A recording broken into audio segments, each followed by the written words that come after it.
Welcome to the first episode of Clutch Conversations. I'm Shub, this is my best friend Siddy, and together this is our safe space for us to share our unfiltered automotive opinions.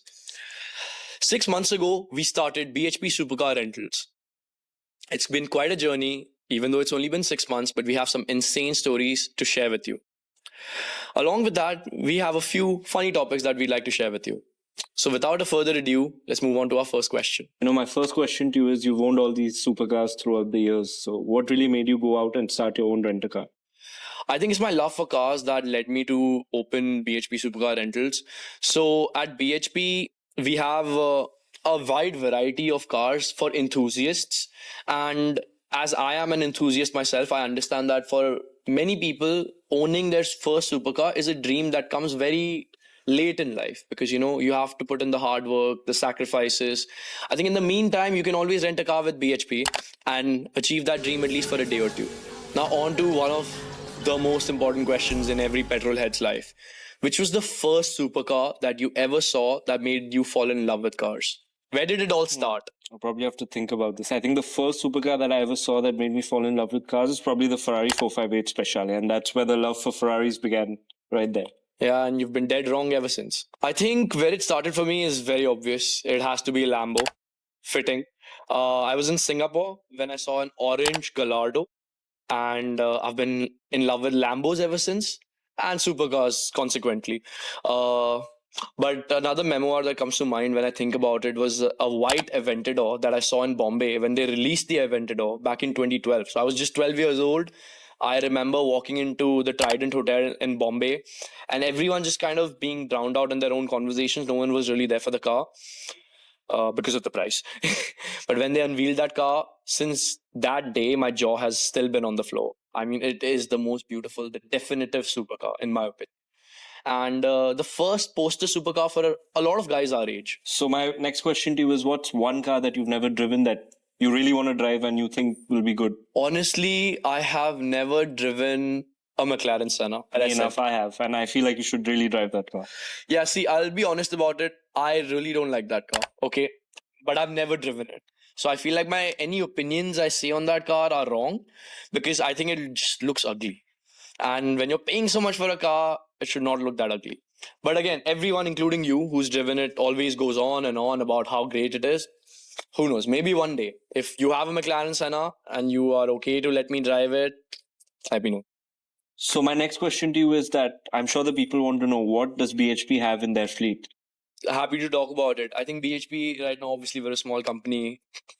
A lot of you watching probably haven't even heard of us, but we have 10 cars and we have an Audi RS7, we have two Rolls-Royce Cullinans, we have an Urus, standard. I feel like the Urus is something that people would want to see. Yes. Honestly, when we started marketing for BHP, that was the one car that I wanted to be on every poster because it was so good. But as soon as we got that car, someone rented it for a pretty long time. So there he goes. But yeah, we have a few cars. We have a Lamborghini Huracan Spider, the standard rent-a-car spec, yellow, black roof. Those are the cars we have in BHP at the moment. Obviously, we want to grow our fleet, but we'll come to that. I'm sure some people want to know what BHP stands for, so why don't you? Yes, you'll be surprised how many people don't know what BHP means. BHP stands for brake horsepower. It's basically a measurement of an engine's output. Okay, so I guess since we are talking about BHP and the cars we have, which is your favorite car in the BHP fleet? Funny enough, everyone will look at the Cullinan Mansory, the Urus, but I feel like the RS7 that the fleet has, it's 800 horsepower, it's tuned. I feel like someone needs to get behind that wheel to know what it feels like. Yeah, you said it. Honestly, I think when we were promoting BHP, I had posted a story on my Instagram saying that this is my favorite car in the fleet, and no one got it. Everybody was like, not the Cullinan, not the Lambo. I'm like, trust me, these guys don't know it. Rent it and you'll say the same thing. So what's your one controversial car opinion? Funny enough, you're not going to like this, but I think you're going to expect this coming from me. But I think Lambo has not built cars that were as iconic as Ferrari has. Honestly, dead wrong again. What about the Aventador? What about the Countach? Have you ever seen or heard of a movie named Wolf of Wall Street? Oh my god. How can you ever say that Lambo hasn't made cars as iconic as a Ferrari? I honestly think Ferrari fans are stuck in the 60s and the 70s when F40s, F50s used to be a thing. I agree. I love those cars, but come on. You can't say that Lambo hasn't made iconic cars. I mean, the first ever supercar, a mid engine supercar, was the Lamborghini Miura. I think this debate will never end. And But we'll what have. would you say about Lambo building hypercars based on the Aventador? All of their hypercars are just Aventadors with body kits.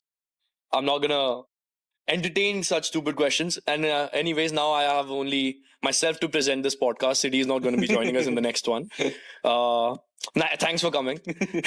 But no, you're absolutely right. All their hypercars, the modern ones, the Veneno, the Cian, the Centenario, all the other ones that I'm forgetting the names of, the J, have all been Aventadors and body kits.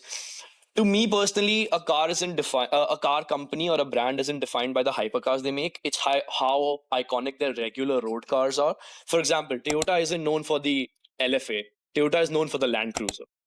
That's just my take on it. So now I want to know what your controversial car opinion is. I don't think the GT3 RS is as good as they say.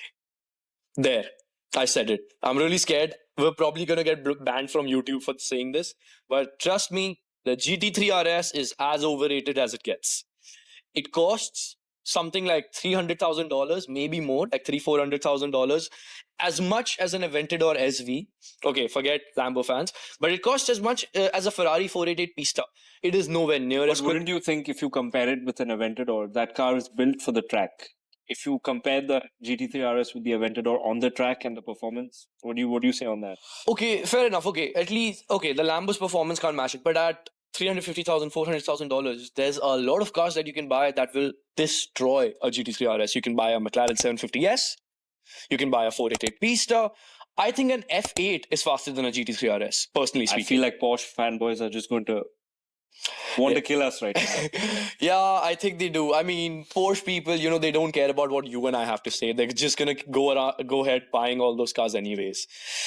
But yeah, that's my controversial opinion. I don't think the GT3 RS is worth it. Okay, so since that's your take on the GT3 RS, what's the one car you will take for a track day? I don't even have to think about this one. I'd take a McLaren 765 LT.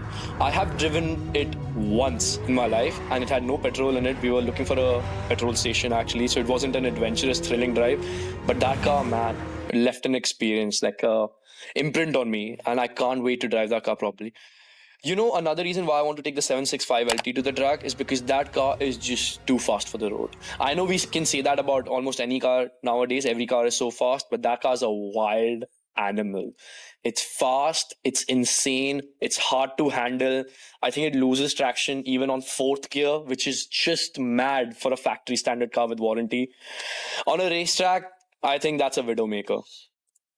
What's your one car that you take to the track? I feel like since you've stated out such a controversial opinion on the GT3 RS, I'm going to have to say the GT2 RS, and I'm sure you can't say anything controversial about that. Yeah. Honestly, I can't, because people would literally kill us. GT2 RS is peak Porsche. It's everything one of the best car companies in the world know about making a car great. Have you ever driven a GT2 RS? No, actually. I feel like that should have been my answer in the earlier question. Yeah, GT2 RS is goated. Like, people always talk about the 918 and the Carrera GT and things of that nature. They don't give GT2 RS enough credit because honestly, we don't see them around that much. I think I feel like people really cherish them and keep them. Yeah, it's the values. It's the values. The money keeps people from bringing it out to the road. I know the company hasn't been around for long, but do you think you have a funny story that you might want to share with the people? I have so many funny stories, but one in particular stands out. I think you know this one. We had a customer, a very, very good customer, long term, he had the car for like 6-8 months, something like that. Went to Etihad Mall near Mirdev. He parked the car out in the open. It was a hot day, so he kept the car running, as a lot of us do. I leave don't steal my cars, but I leave my car keys inside sometimes, but behind locked doors. But this guy left the car running because it was really hot outside to keep the AC running. Went inside Co-op, I think, to buy cigarettes or something for like 2 minutes. Came back out. Guess what's not there in the picture? The Nissan Patrol. It just went missing. He called me in the morning. I think this happened around 10 a.m. and he called me at 11 saying, Shubh, don't panic, but a car's gone missing, and I honestly thought he was pranking me because we live in the safest city in the world, and things like robbery we don't even think would ever happen to us. I can't Obviously, imagine what you felt when he called you and told you. it was funny at first, but then later when we got involved in the paperwork and actually finding the car, it wasn't that funny. It wasn't that funny. It was really difficult, but thank you for Dubai police for being so helpful. They found the car the same day. It wasn't much of a hassle. They immediately took care of it. I think it was like the paperwork took like a week or 10 days, something like that, but they were very, very helpful with it, and we got the car back. The car's back on the road.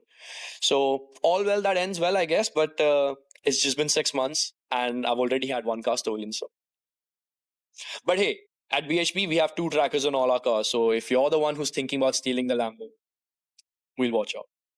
And I think with that we can conclude our episode 1.